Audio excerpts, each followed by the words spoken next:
টি-20 বিশ্বকাপে শুরুটা বাংলাদেশ খুব ভালোভাবেই করেছে। শ্রীলঙ্কার বিপক্ষে বাংলাদেশ দল জয়লাভ করেছে।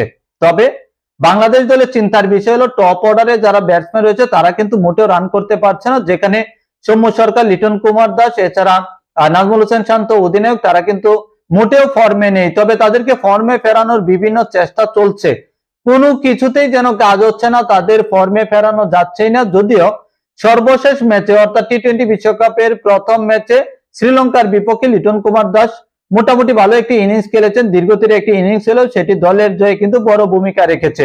তবে নাজমুল হোসেন শান্ত এবং সৌম্য সরকার 0 রানে আউট হয়েছেন। এছাড়া নাজমুল হোসেন শান্ত কিন্তু শ্রীলঙ্কার বিপক্ষে খুব একটা সুবিধা করতে পারেনি। এখন এই সৌম্য সরকার, নাজমুল হোসেন শান্ত এছাড়া লিটন কুমার দাসের বিকল্প হিসেবে অন্য কাউকে নেওয়া যায় কিনা, আর অধিনায়ক নাজমুল হোসেন শান্তর যে অধিনায়কত্ব সেটি কিছুটা হলেও বাংলাদেশ দলকে এগিয়ে রাখছে। তবে যদি ব্যাটে রান না আসে তাহলে শুধুমাত্র অধিনায়কত্বের কোটায় আসলে নাজমুল হোসেন শান্ত খেলতে পারবেন কিনা, তার বিকল্প অধিনায়ক বাবা হবে কিনা সেটি কিন্তু এখন বড় প্রশ্ন।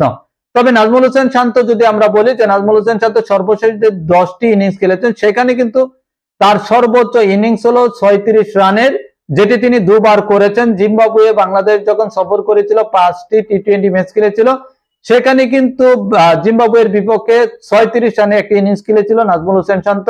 এছাড়া যুক্তরাষ্ট্রের বিপক্ষে যে 3টি ম্যাচ বাংলাদেশ খেলেছে সেখানে কিন্তু একটি ম্যাচে নাজমুল হোসেন শান্ত 36 রান করেছিল। তবে সর্বশেষ 10 ইনিংস মিলিয়ে তিনি তার সর্বোচ্চ রানের স্কোর যদি 36 হয় তাহলে আসলেই একজন টপ অর্ডারের ব্যাটসম্যানের কাছ থেকে এটি কিন্তু মোটেও দলের প্রয়োজনের মতো রান নয়। তবে আরো ভালো করতে হবে নাজমুল হোসেন শান্তকে। এছাড়া যদি আমরা লিটন কুমার দাসের দিকে তাকাই তাহলে লিটন কুমার দাস সর্বশেষ যে ম্যাচটি শ্রীলঙ্কার বিপক্ষে বাংলাদেশ খেলেছে সেখানে লিটন কুমার দাস ভালো খেলেছে। তবে লিটন কুমার দাসকে কিন্তু যেভাবে ফর্মে আমরা দেখতে চাই ঠিক সেভাবে পাচ্ছি না। এছাড়া সৌম্য সরকারকে যদি আমরা দেখি তাহলে সৌম্য সরকার সর্বশেষ যে 10টি ইনিংস খেলেছে সৌম্য সরকার বাংলাদেশের হয়ে, সেখানে কিন্তু 2টি ইনিংসে 0 রানে আউট হয়েছেন। সৌম্য সরকার 0 রানে আউট হওয়াটা যেন তার একটি নেশাতে পরিণত হয়েছে, কারণ আমরা দেখেছি যে সর্বোচ্চ যে 0 রানের রেকর্ড আছে সেখানে কিন্তু সৌম্য সরকার এবং আয়ারল্যান্ডের পল স্টার্লিং তারা দুজনেই কিন্তু যৌথভাবে প্রথম স্থানে রয়েছেন।